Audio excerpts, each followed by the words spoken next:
Prism કોને કહેવાય?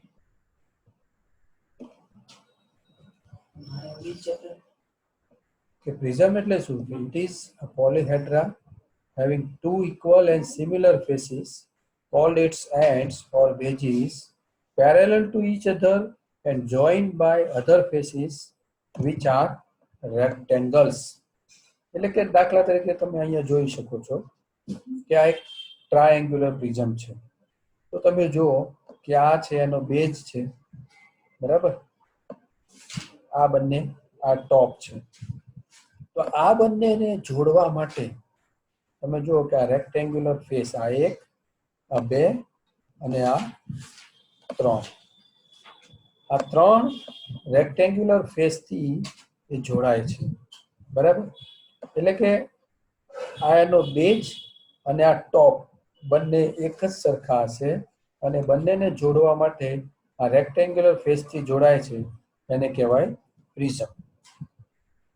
So the imaginary line joining the center of the bases or the faces is called the axis of the prism. એટલે કે આ એના base અથવા તેનો ટોપ છે એને જોડતી જે એક ઇમેજનરી લાઈન છે, આ લાઈનને કહેવાય એક્સિસ. ત્યાર પછી આ બંને ફેસ છે, આને બોટમ ફેસ કહેવાય અથવા તો બેઝ કહેવાય અને આને ટોપ ફેસ કહેવાય. આ જે છે એજ છે, આ બધી જે છે દેખાય છે તમને એજ છે, બરાબર? આ બધી જ એજ કહેવાય પ્રિઝમની. According to the shape of its base, prism be sub-classified into the following types. એક ટ્રાયેંગ્યુલર પ્રિઝમ આપણે હમણાં જોયું પ્રમાણે, સ્ક્વેર પ્રિઝમ એટલે કે જેને ચાર સાઈડ હોય એને સ્ક્વેર પ્રિઝમ કહેવાય. ત્યાર પછી પેન્ટાગોનલ પ્રિઝમ, હેક્ઝાગોનલ પ્રિઝમ, ત્યાર પછીનો છે પિરામિડ. તો પિરામિડ આપણે કોને કહીશું? This is a polyhedra having plane surface as a base and a number of triangular faces meeting at a point called the vertex or apex. આ તમે જુઓ કે આ એક ટ્રાયેંગ્યુલર પિરામિડ છે, તો આ એનો બેઝ છે. આ બેઝમાંથી નીકળતી બધી જ એજ છે, આ એજ બધા એક પોઈન્ટ ઉપર મળે છે. આ પોઈન્ટને કહેવાય વર્ટેક્સ અથવા તો એપેક્સ. આને કહીશું આપણે પિરામિડ. અને નીચેનો બેઝ ટ્રાયેંગ્યુલર છે તેને કહેવાય triangle pyramid. The imaginary line joining the apex with the center of the base is called the axis. એટલે આ જે લાઈન દેખાય છે આ લાઈન આપણે એની એક્સિસ છે. આ બધી એજ છે, બરાબર? આ એનો બેઝ છે. According to the shape of its base, pyramid can be sub-classified. Triangular pyramid, એનો બેઝ ટ્રાયેંગ્યુલર હોય એટલે triangular pyramid. Square pyramid, base square હોય એટલે સ્ક્વેર પિરામિડ. બેઝ પેન્ટાગોન હોય તો એને પેન્ટાગોનલ પિરામિડ કહેવાય. અને બેઝ હેક્ઝાગોન હોય તો એને હેક્ઝાગોનલ પિરામિડ આપણે કહીશું. Solid of revolutions. Solid of revolution, that means what? When a solid is generated by revolution of a plane figure about a fixed line, that is called the axis, then such solids are named as the solid of revolution. કોઈ suppose કે કોઈ square છે, બરાબર? કોઈ square અથવા તો rectangle છે, એ રેક્ટેંગલની આપણે એક એક્સિસને ફિક્સ રાખી અને આપણે એને રિવોલ્વ કરીએ 360 ડિગ્રી, ત્યારે એમાંથી જે સોલિડ મળે, તો રેક્ટેંગલને રિવોલ્વ કરીએ ત્યારે એક સિલિન્ડર મળે. તો એવા સોલિડને કહેવાય solid of revolution. Suppose cylinder, cone અને સ્ફિયર અને એલિપ્સોઇડ, પેરાબોલોઇડ અને હાઇપરબોલોઇડ, આ બધા જે છે એને કહેવાય સોલિડ્સ ઓફ રિવોલ્યુશન. પણ આપણે અહીંયા આ બે જ ભણવાના છે, સિલિન્ડર અને કોન, બરાબર? તો સિલિન્ડર કઈ રીતે બને છે? A right regular cylinder is a solid generated by the revolution of a rectangle about its vertical side which remains fixed. મેં તમને કહ્યું કે કોઈ એક રેક્ટેંગ્યુલરને એક સાઈડ ફિક્સ રાખી અને એને તમે રિવોલ્વ કરો, બરાબર છે, 360 ડિગ્રી ઉપર, રિવોલ્વ કરો ત્યારે તમને જે મળે છે સિલિન્ડર મળે છે. દાખલા તરીકે તમે જુઓ અહીંયા આ એક્સિસ છે, આ એક રેક્ટેંગલ છે. આ એક્સિસ ઉપર આપણે એને ફિક્સ રાખીએ છીએ. એક્સિસ ફિક્સ રાખી અને આને રિવોલ્વ કરીએ, બરાબર. જો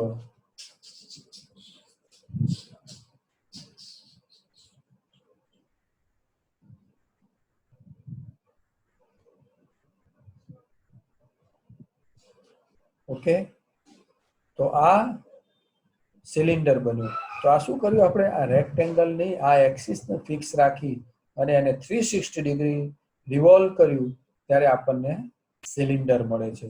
તો સિલિન્ડરને કહેવાય સોલિડ ઓફ રિવોલ્યુશન, અને કે રેક્ટેંગલના રિવોલ્યુશનથી સોલિડ જનરેટ થાય છે એટલે એને કહેવાય સોલિડ ઓફ રિવોલ્યુશન. આ એનો બેઝ છે.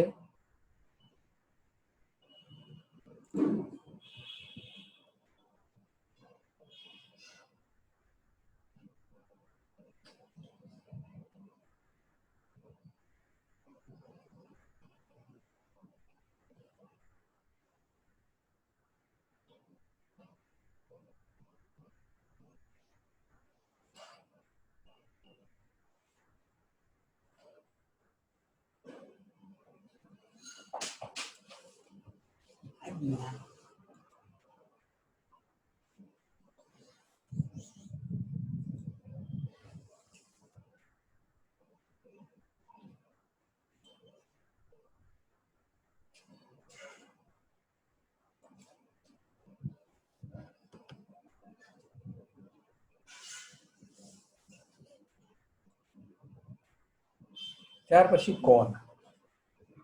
So right circular cone is a solid generated by the revolution of a right angle triangle about its vertical side, which remains fixed. એટલે કે આ કોન છે, બરાબર, ટ્રાયેંગ્યુલર છે, રાઈટ એંગલ ટ્રાયેંગલ, બરાબર. આને તમે 360 ડિગ્રી રિવોલ્વ કરશો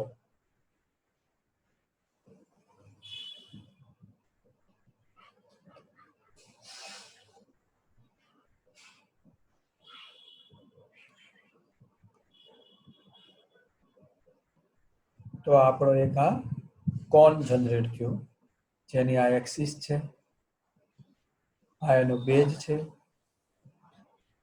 અને આ જે છે એને જનરેટર કહેવાય.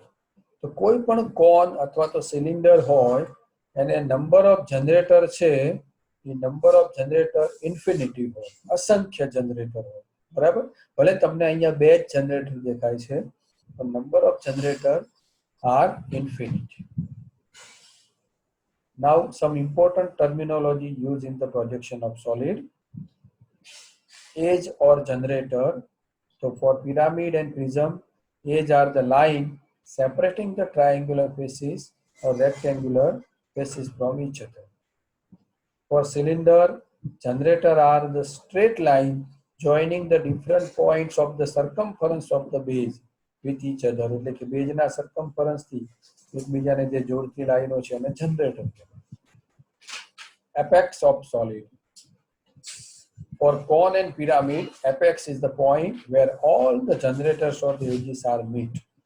આ point apex કે જ્યાં બધી એજ મળે છે અથવા તો બધા જનરેટર જ્યાં મળે છે, that point is called the apex. Then axis of the solid. For cone and pyramid, axis is an imaginary line joining the center of the base to the apex. For cylinder and prism, axis is an imaginary line joining centers of ends or bases. Right solid. A solid is said to be a right solid if its axis is perpendicular to base. જેની axis આ બેઝને perpendicular હોય એને કહેવાય right solid, બરાબર છે. Oblique solid કે જ્યારે axis છે એ બેઝ સાથે અધર દેન 90 ડિગ્રી હોય તો એને કહેવાય ઓબ્લિક સોલિડ. તમે જુઓ કે આમાં 90 ડિગ્રી સિવાયના કોઈ પણ એંગલ ઉપર એક્સિસ જ્યારે બેઝ સાથે હોય તો એને કહેવાય oblique solid.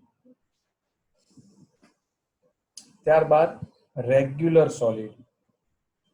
A solid is said to be a regular solid if all the edges of the base or the end faces of a solid are equal in length and form the regular plane figure.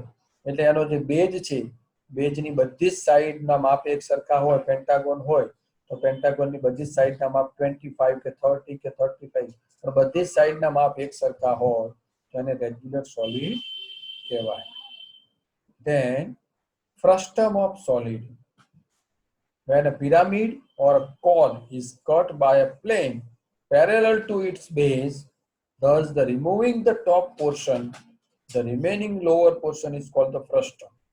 દાખલા તરીકે આ pyramid છે તો પિરામિડને એના બેઝને parallel, આ બેઝને parallel પ્લેનથી તમે cut કરો તો આ જે નીચેનો વધેલો ભાગ છે આને કહેવાય ફ્રસ્ટમ ઓફ પિરામિડ. તો એ જ રીતે કોનને તમે કટ કરો તો જે વધેલો ભાગ છે એને કહેવાય frustum of cone. Truncated solid. The truncated, when the pyramid or plane is cut by a plane inclined to its base, thus the removing top portion, the remaining lower portion is said to be truncated.